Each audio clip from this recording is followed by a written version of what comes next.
Buenas noches, querido hermano, querido joven. Recibe un cordial saludo de mi parte, que Dios te bendiga. En esta preciosa noche quiero compartirte una pequeña reflexión de un tema que me llama mucho la atención, titulado Jóvenes venciendo las tentaciones. No está completa, espero que más adelante puedas escucharla completa para que Dios bendiga tu vida. Santiago capítulo 1, verso 12, dice la palabra de Dios de la siguiente manera: Bienaventurado el varón que soporta la tentación, porque cuando haya resistido la prueba, recibirá la corona de vida que Dios ha prometido a los que le aman. Déjame decirte, querido joven, que en este mundo a diario vivimos rodeados de muchas tentaciones. Tentaciones que el enemigo día a día nos está brindando y que al parecer muchas veces para nuestros ojos están bien. Pero el verdadero problema no es que el enemigo nos esté tentando todos los días. El verdadero problema es que a nuestra carne le gusta pecar. Por eso la Biblia es clara cuando nos dice que la carne y el espíritu permanecen en una lucha constante, porque el espíritu busca la santidad, pero la carne busca satisfacerse a sí misma. Todo lo que es carne está siempre contra el espíritu. Que por tal razón, déjame decirte muchas veces que los ataques que nosotros recibimos no son 100% provenientes del enemigo. Por eso la Biblia nos dice: bienaventurado el varón que soporta la tentación. Ahora, yo le hago esta pregunta, querido joven: ¿qué es soportar? ¿Cree usted que soportar es que el enemigo venga y nos dé una cachetada en la mejilla y le coloquemos la otra? ¿Usted cree que soportar es eso? Déjame decirte que no. Soportar es oponerse con violencia, resistir. Y el varón o el joven que no soporta la tentación es aquel que diariamente le está dando rienda suelta al enemigo. Es aquel que le está dejando la puerta abierta para que el enemigo se dé cuenta en qué podemos fallar.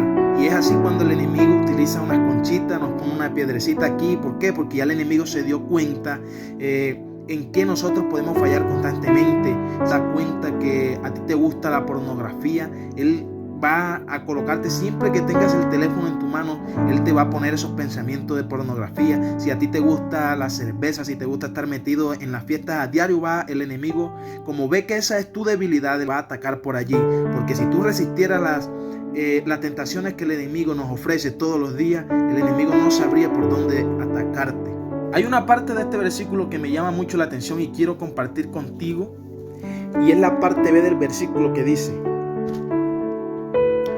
porque cuando haya resistido la prueba, escuche bien, recibirá la corona de vida que Dios ha prometido para los que le aman. Pero ¿qué nos quiere decir este versículo? Si nos damos cuenta, esta es una promesa que Dios nos está entregando a los varones que soportan la tentación, a las personas que les gusta luchar. ¿Sabes por qué? Porque antes de tú llegar a Canaán, tú tienes que pasar por un desierto. Y el desierto son esas debilidades, esos problemas. La tentación, querido hermano, no es para que cuando tú sientas el deseo de pecar, abras tu puerta enseguida y cometas el pecado. No, la tentación es para que tú permanezcas tus rodillas al pie de la cruz de Cristo, al pie de aquel que venció en la cruz del Calvario. Tienes que tener algo claro, querido joven, que las tentaciones siempre van a llegar, siempre van a permanecer, porque las tentaciones es como un peligro. El peligro lo podemos encontrar en cualquier parte, ¿sí? Entonces hay que tener dominio propio, como dice la palabra de Dios, porque Dios nos dio el dominio propio para evitar caer en esas tentaciones. Entonces hay que tener claro que las tentaciones siempre nos van a estar acompañando. ¿Sabes por qué? Porque si no hay tentación, no hay sacrificio de búsqueda. Y si no hay búsqueda, no hay oración. Si no hay oración, no hay batalla. Si no hay batalla, no hay una victoria. Y si no hay una victoria, no hay nada que celebrar. Por eso las tentaciones siempre nos van a estar acompañando para que nosotros como cristianos y como para personas que están empezando el evangelio, comiencen a doblar sus rodillas y a pedirle a Dios que nos dé dominio propio. Y entre mayor sea la tentación, mayor va a ser el sacrificio y mayor va a ser la gloria que Dios nos va a mandar. Pero por cuanto haya resistido la prueba, va a recibir la corona de Jesucristo. Pero como te decía anteriormente, las luchas van a ser constantes. Pero hay algo que juega un papel muy fundamental y es quién soy yo en lo secreto. Porque delante de las personas yo puedo decir que soy un buen cristiano, con un traje de predicador, aparentemente puedo decir que soy el mejor. Pero ¿cómo me comporto yo en lo secreto, donde nadie me está viendo, donde solo puedo compartir con mi teléfono, donde solo está viéndome el Espíritu Santo, donde Dios tiene los ojos puestos, no hay un ojo carnal que me esté viendo? ¿Cómo me comporto yo de esta manera? ¿Será que también me comporto como verdadero cristiano en el secreto? ¿O será que puedo dar un clic en un instante en el teléfono que me conlleve a cometer pecado? Y entonces esta pregunta quiero que te la hagas tú y te hagas un autoexamen y mires cómo te estás comportando en lo secreto. Si será que no le estás dando cabida al enemigo para que entre en esas tentaciones y así hacerte perder la comunión con Dios. Mira lo que dice Santiago capítulo 1 versos 13-14. Dice la palabra de Dios de la siguiente manera: cuando alguno es tentado, no diga que es tentado de parte de Dios. Oiga bien, porque Dios no puede ser tentado por el mal, ni Él tienta a nadie, sino que cada uno es tentado cuando de su propia concupiscencia es atraído y seducido. La concupiscencia son todos esos deseos carnales que podemos encontrar: el alcohol, las mujeres, la droga, la pornografía, todos esos deseos que nos puede estar brindando el enemigo.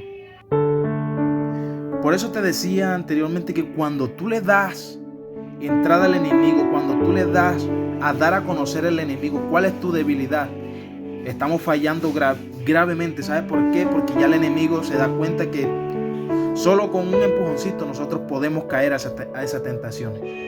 Pero debes tener claro que en esos momentos difíciles, en esos momentos en que ya nosotros decimos no puedo más, ya me ganó el enemigo, vamos a recordar lo que dice la parte B del versículo principal, que dice: cuando nosotros hayamos resistido la prueba, tendremos una recompensa. ¿Y cuál es? La corona. Tendremos una corona entregada por el Rey de Reyes y Señor de Señores. Mira lo que dice el versículo 15 del capítulo 1. Dice de la siguiente manera: entonces la concupiscencia, después que ha concebido, da luz al pecado.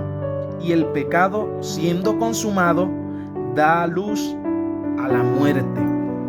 En este capítulo 15 podemos encontrar una serie de pasos que se desarrollan antes de cometer un pecado, antes de caer en esas tentaciones. Y quiero explicártelo rápidamente para que entiendas cómo se puede dar un pecado. El versículo empieza diciendo que entonces la concupiscencia, después que has concebido, en este caso concebido quiere decir maquinado, ¿sí? Pensado en la mente. ¿Por qué? Porque cuando queremos cometer un pecado, primero lo pensamos. Primero el pecado está acá, en la mente, lo estamos maquinando, cómo lo queremos hacer, qué queremos hacer, cuándo lo queremos hacer. Esa es la primera parte. ¿Sabes por qué? Porque el pecado entra por la mente. Y déjame decirte que cuando el pecado está en la mente todavía hay esperanza. ¿Sabes por qué? Porque cuando el pecado está en la mente todavía hay posibilidad de cancelarlo. Todavía podemos decir no queremos hacer, no lo voy a hacer, eso es malo, eso me conlleva al mal, eso me conlleva a perder la corona que Cristo tiene para mí. Pero cuando esos pensamientos bajan al corazón, se convierten en un deseo, ¿sí? ya lo dejaste de pensar, ahora lo deseas.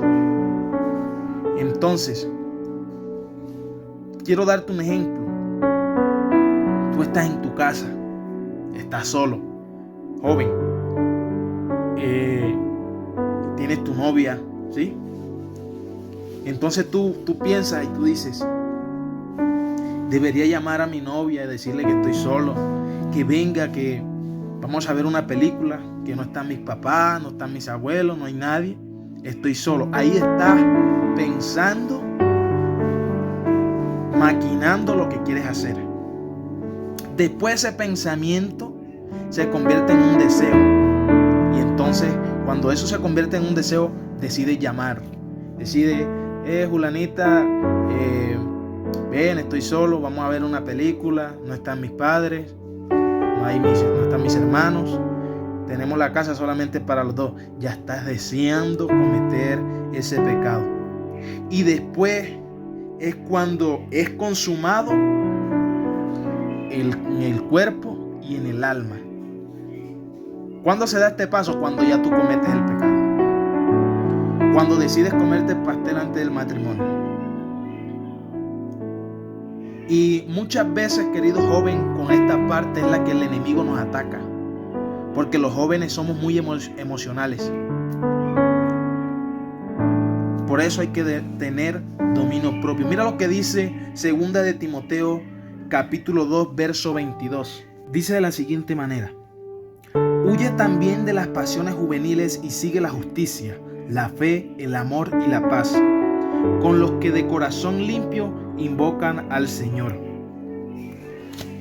Este pasaje es muy hermoso, querido joven. Este pasaje son consejos que el apóstol Pablo le da a su estudiante, a su joven, a alguien que lo sigue diariamente, y se llama Timoteo. Timoteo era un joven. Todos conocemos la vida de Timoteo. Pero ¿sabes qué me llama la atención? Y a veces me da un poco como de risa, porque es algo que como un contraste. Mira lo que quiero explicarte. En muchas partes de la Biblia, si no estoy mal, en la mayoría de la Biblia, Dios nos dice: lucha, pelea, guerrea, levántate, quiero que pelees la batalla. Pero mira lo que nos está diciendo a través del apóstol Pablo en esta parte. Nos está diciendo: huye de las pasiones juveniles. ¿Por qué Dios en esta parte no nos dice, Oscar, pelea contra las pasiones juveniles? No nos dice, Julanito, pelea contra las pasiones juveniles, sino que nos dice: huye de las pasiones juveniles. ¿Qué es huir? Correr, escapar, no es quedarse quieto. ¿Sí? Es lo que hizo José cuando la esposa de Potifar quería estar con él. Él huyó de sus pasiones. Y esto complementa el ejemplo que te estaba dando anteriormente, querido joven. Cuando tú le haces ese tipo de propuestas a tu novia de que vaya, que están solos, ¿sí?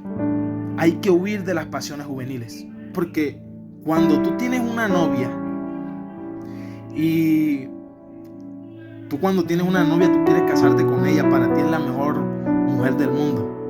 Dices que es la más bonita, la más hermosa. Tú quieres casarte con ella. Pero si el enemigo se da cuenta que esa es tu debilidad, él va a aprovechar eso. Y ese deseo bueno que tú tienes con tu novia, que es de contraer matrimonio, entonces el enemigo te tira un dardo y puede darle vuelta a todo. ¿Sí? Y te daña esos planes que tú tienes de tu boda. Mira la parte B del versículo de 2 de Timoteo, capítulo 2, verso 22. Mira lo que dice la parte B del versículo. Dice: y sigue la justicia, la fe, el amor y la paz, con los que de corazón limpio invocan su nombre. ¿Qué quiero decirte con esto? que te ejercites en la palabra, ¿sí? Que a diario estés meditando la palabra de Dios. Que a diario tú permitas un crecimiento espiritual y que por medio de la palabra de Dios tú comiences a crecer tu fe, ¿sí? Y cuando tú permaneces en la palabra de Dios, tú no le vas a dar cabida al enemigo. El enemigo no se va a dar cuenta cuál es tu debilidad. ¿Por qué? Porque tú no se la estás dando a demostrar. Tú estás cimentado en la palabra